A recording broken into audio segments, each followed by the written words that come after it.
Fita-Parcours. Da tut man schon vom Zulassen alles weh. Und jetzt säckelst du einfach ein bisschen im Wald umeinander, oder was? So, was bricht man sich bei dieser Übung? Also so, her und dann so, dieser Weg. So, ist das richtig? Schau mal schnell, ist das richtig so? Au! Oh! Oh, der zwickt im Rücken, leck am Arsch. Ah, komm, wir gehen zu der nächsten Scheissübung hier. Überzeugt mich bis jetzt also noch nicht. Ich glaube, das ist verdammt anstrengend. Also ich wäre nach wie vor lieber Minigolfen. Moment, halt, stopp. Trinkpause. Hä? Was, Wasser? Ich habe hier mein eigenes isotonische Elixier dabei. Wer schwitzt, muss auch genug trinken.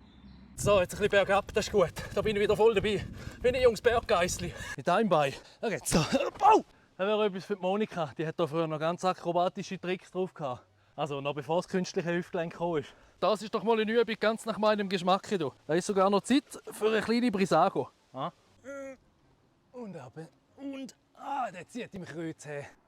Und schwingen. Ja, genau so. Das erinnert mich ein bisschen an meine wilden Zeiten im Pink Paradise, wenn du weißt, was ich meine.